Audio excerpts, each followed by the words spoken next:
Parts of speech पढ़ेंगे।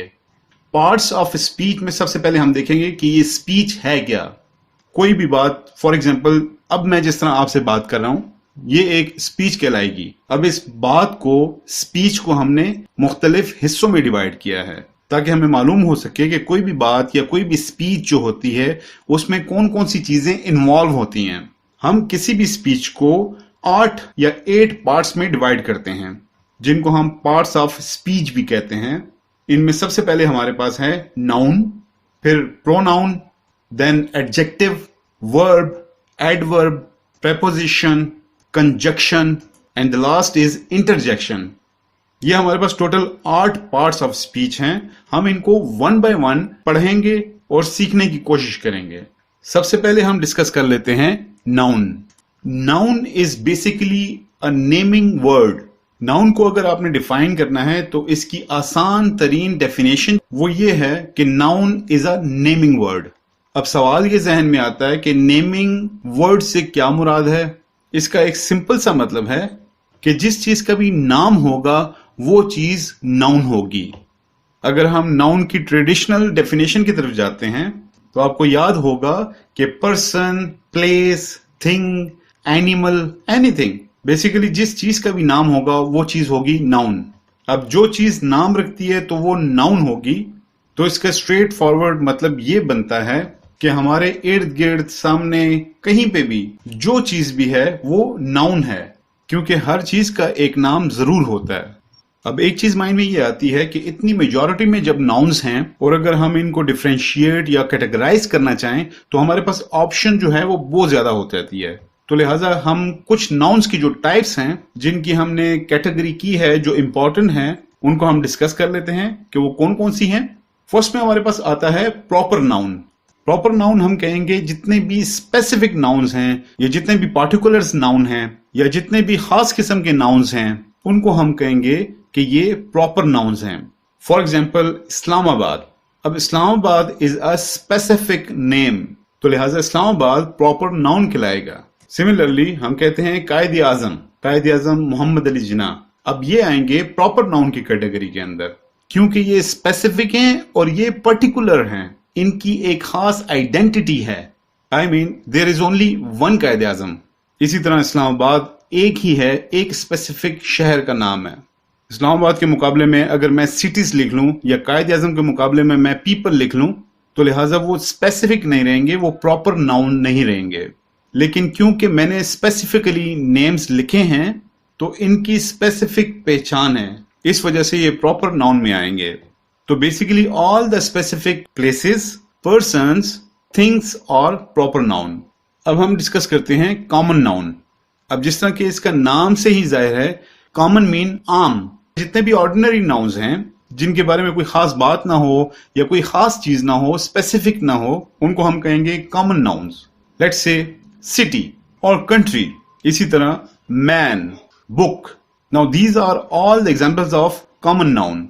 क्योंकि मैंने लिखा city, now there are so many cities in the world, तो लिहाजा इसमें कोई खास बात नहीं है, मैं किसी तरीके से इसको स्पेसिफाई नहीं कर सकता। सिमिलरली कंट्री हो गया, मैन, बुक, ये सारे कॉमन नाउन में आते हैं। नेक्स्ट आता है कलेक्टिव नाउन। कलेक्टिव मीन जिस तरह नाम से जाहिर है कि कोई चीज इकट्ठी हुई होगी। अब कलेक्टिव नाउन में आप हमेशा क्या देखेंगे कि nouns in a gather mode. मेरा कहने का मतलब है मुख्तलिफ नाउन्स मिलकर एक चीज बना देंगे, एक सिंगुलर चीज बना देंगे। लेकिन ये अंडरस्टूड होगा कि इसमें बहुत सारे नाउन्स इंक्लूडेड हैं। फॉर एग्जाम्पल नेशन, इसी तरह टीम। अब हम नेशन को ले लेते हैं। नेशन का मतलब है कौम। ये एक सिंगल वर्ड है, लेकिन आप मुझसे एग्री करेंगे कि एक बंदे की कौम नहीं होती, या फिर कोई एक बंदा ये क्लेम नहीं कर सकता कि आई एम अ नेशन। तो लिहाजा ये अंडरस्टूड है कि there are more than one, कि एक बंदे से ज्यादा लोग होंगे। फिर है टीम। टीम में भी 2 या 2 से ज्यादा लोगों की टीम होती है, लेकिन नाम एक यूज किया जाता है, टीम, क्योंकि इसके अंदर एक से ज्यादा नाउन इन्वॉल्व होते हैं। तो लिहाजा इस तरह के तमाम नाउन्स को हम कलेक्टिव नाउन्स कहते हैं। इसी तरह बुके हो गया, वर्ड तो एक है बुके, लेकिन इसमें बहुत सारे फ्लावर्स होंगे। क्राउड हो गया, एक्सेट्रा एक्सेट्रा। नेक्स्ट में हमारे पास आता है एब्स्ट्रैक्ट नाउन। अब ये नाउन बड़े ही इंटरेस्टिंग है। क्योंकि इन नाउन्स का कोई फिजिकल स्ट्रक्चर होना जरूरी नहीं है, इसी तरह इन नाउन्स का आपको नजर आना भी जरूरी नहीं है, पर ये नाउन्स हैं, ये चीजें एग्जिस्ट करती हैं। These are mostly your thoughts, your concepts, your feelings, your emotions. आपके जज्बात हैं, आपके एहसासात हैं, या फिर आपकी सोच है, ये सारी चीजें एब्स्ट्रैक्ट नाउन में आती हैं। मैं आपको एग्जांपल देता हूं। जिस तरीके से आप कहते हो फियर है, जॉय है, या ग्रीफ है, सॉरो है, ये सारी चीजें एब्स्ट्रैक्ट नाउन में आती हैं। क्यों? लेट्स से फियर, डर के बारे में बात करते हैं। क्या आपने फियर को रियलिटी में या स्ट्रक्चर में देखा है, या आप इसको छूने के काबिल हुए? इसी तरह जॉय, खुशी। अब ये खुशी जो है वो किसी बंदे की बॉडी लैंग्वेज से तो पता चल रहा है, लेकिन आपने कभी उसको छूने या उससे खींचने की कोशिश की? या इसी तरह एक खुशबू है, आप स्मेल तो कर सकते हैं, लेकिन इन रियलिटी क्या आप खुशबू को देख सकते हैं? नहीं देख सकते। लेकिन ये सारी चीजें एग्जिस्ट तो करती हैं। इसी तरह किसी भी पर्सन की कोई भी क्वालिटी हो सकती है। कोई बंदा ब्रेव हो सकता है, या कोई बंदा ऑनेस्ट हो सकता है, या बहुत सारे लोग ऑनेस्ट होते हैं। इन सारी चीजों का कोई फिजिकल स्ट्रक्चर नहीं होता। इन फीलिंग्स को, इन एहसासात को एब्स्ट्रैक्ट नाउन्स कहते हैं। इसके बाद आता है मटेरियल नाउन। अब अगेन नाम खुद बता रहा है कि किस किस्म की चीज होगी। आई मीन कोई भी मटेरियल हो सकता है, कोई भी ठोस चीज हो सकती है।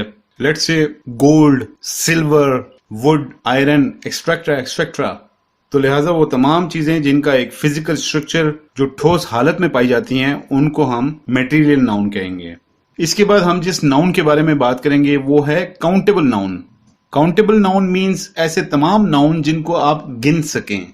फॉर एग्जाम्पल आप कहते हैं एप्पल्स, पेन्स, बुक्स। अब ये सारी वो चीजें हैं जिन्हें हम काउंट कर सकते हैं। इनके मुकाबले में एक और नाउन होता है जिन्हें हम कहते हैं अनकाउंटेबल नाउन्स। अनकाउंटेबल नाउन्स को काउंट करना इम्पॉसिबल है, चाहे वो थोड़े हों या ज्यादा हों। काउंटेबल नाउन्स में फॉर एग्जाम्पल एप्पल्स हैं और बेशुमार एप्पल्स पड़े हुए हैं, लेकिन एक वक्त ऐसा आएगा कि आपका टाइम तो लग जाएगा, लेकिन आप उसको काउंट कर लोगे।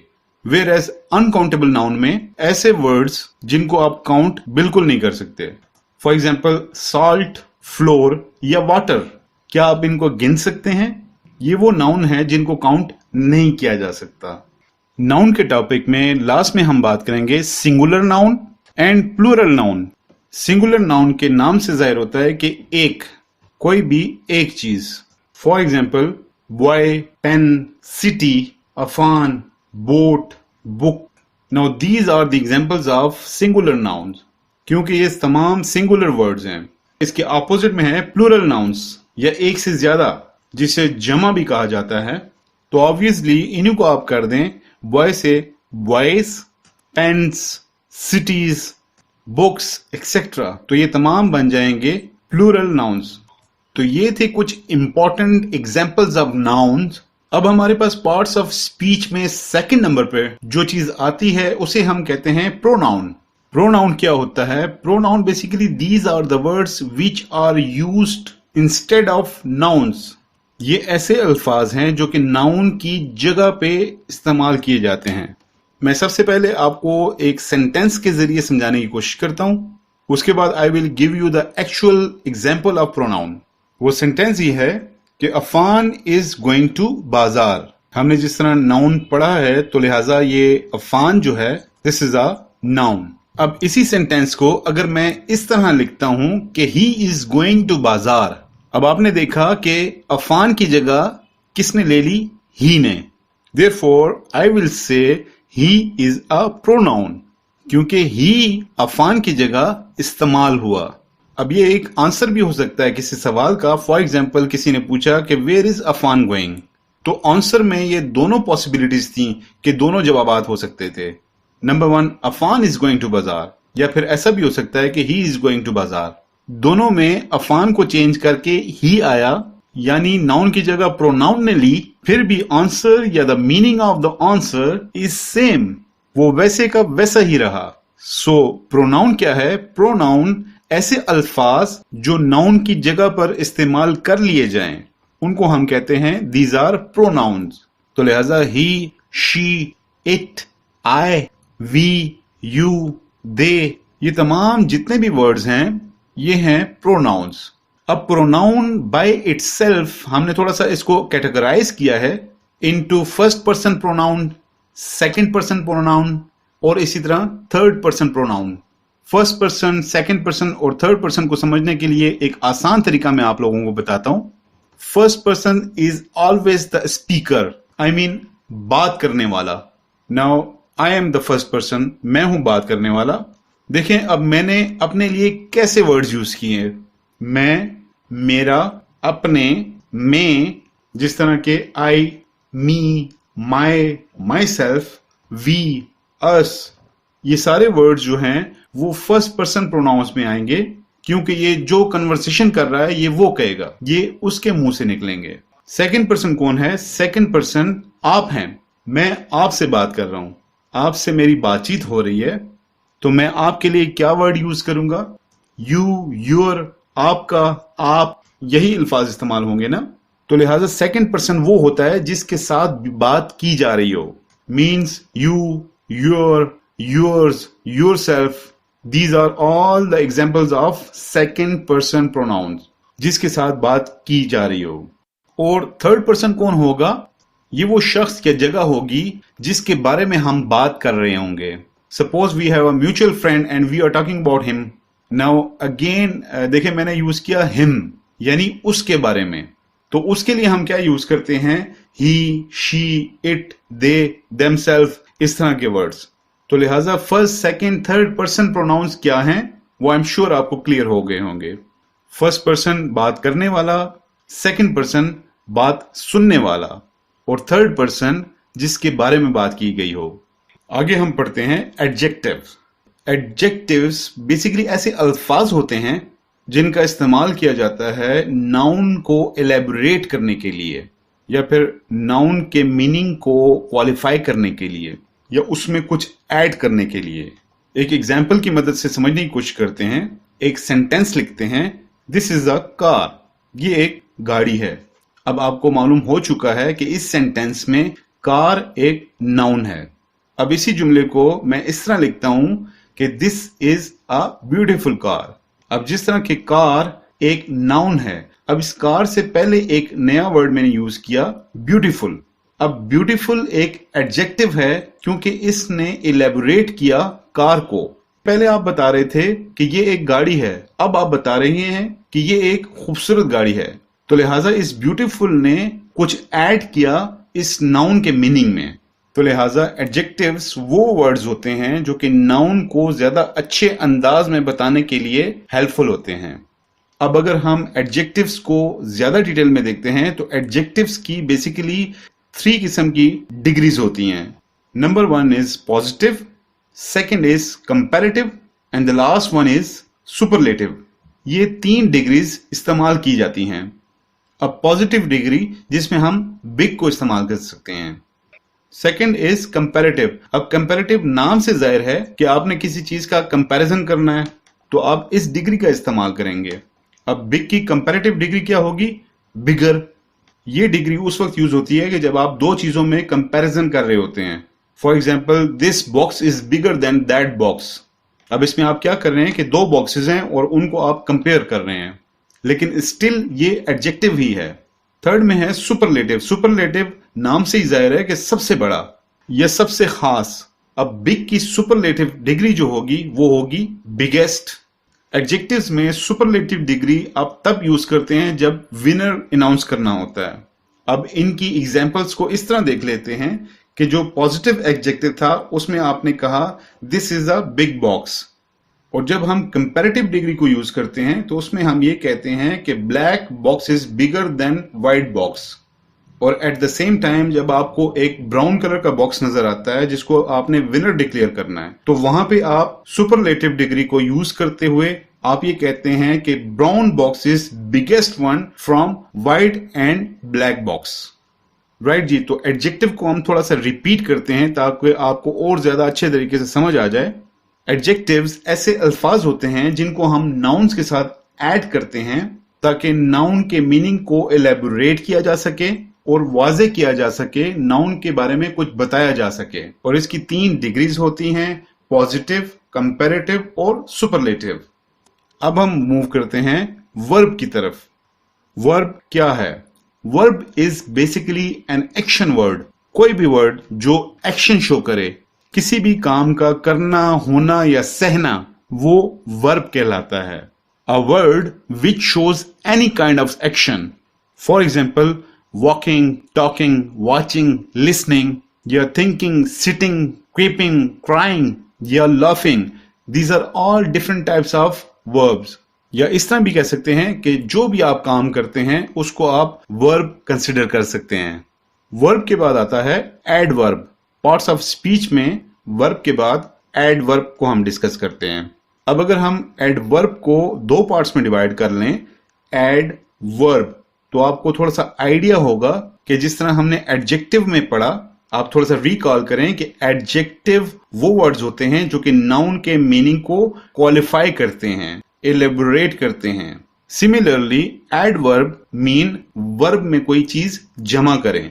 इसी तरह एडवर्ब क्या करता है? एडवर्ब वर्ब को क्वालिफाई करता है या फिर उसके मीनिंग में इजाफा करता है।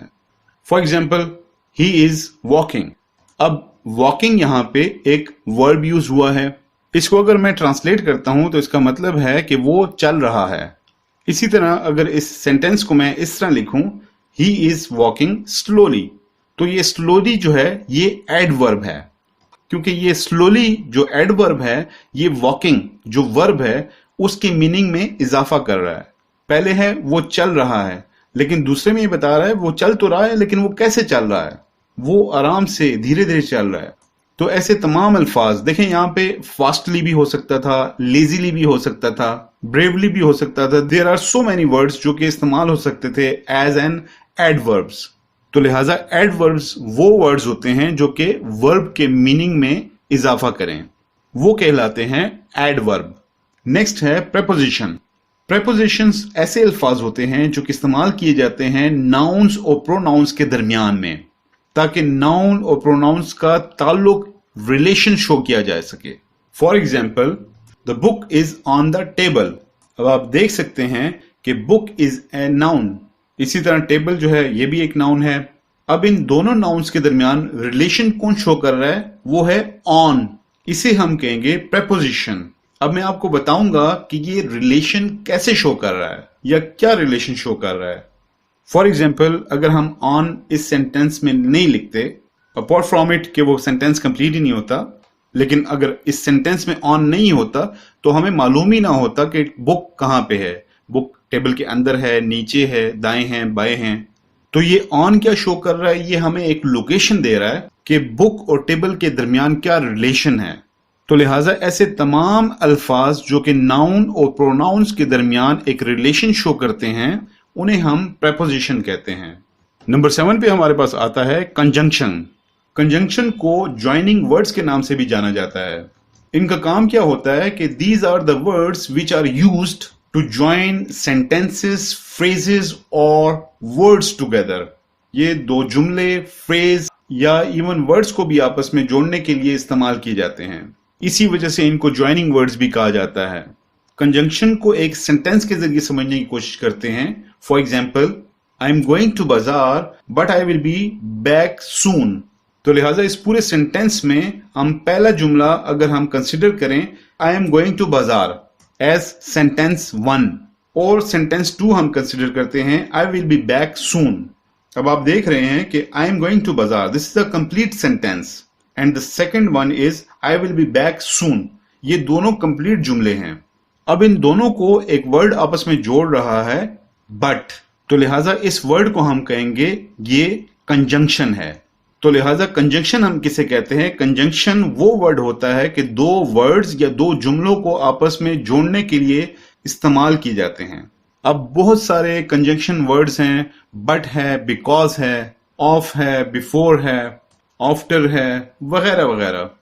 इसमें एक और चीज भी माइंड में रखिएगा कि बहुत सारे प्रेपोजिशंस जो होते हैं वो भी एज कंजंक्शन यूज हो सकते हैं। लेसन नंबर 3 यानी कि पार्ट्स ऑफ स्पीच के जो लास्ट में आता है, number 8, last but not the least, interjection. Interjection ऐसे तमाम अल्फाज को कहते हैं जो हमारी सडन इमोशंस को या फिर फीलिंग्स को शो करते हैं। These are the words which are used to show our sudden emotions or feelings. एक ही लफ्ज के इस्तेमाल से हमारी जो फीलिंग है उसका इजहार हो सकता है. फॉर एग्जाम्पल अल्लास, ये एक इंटरजेक्शन है. हुर्रा, अल्लास बेसिकली गम के लिए इस्तेमाल होता है और हुर्रा जो है वो खुशी के वक्त इस्तेमाल होता है. Even ouch is also an interjection, ये भी इंटरजेक्शन के तौर पे इस्तेमाल होता है क्योंकि ये भी आपकी सडन फीलिंग्स को बताता है. राइट जी, इसके साथ ही हमारा लेसन नंबर 3 कंप्लीट होता है जिसमें हमने सीखा noun, pronoun, adjective, verb, adverb, preposition, conjunction और लास्ट में इंटरजेक्शन.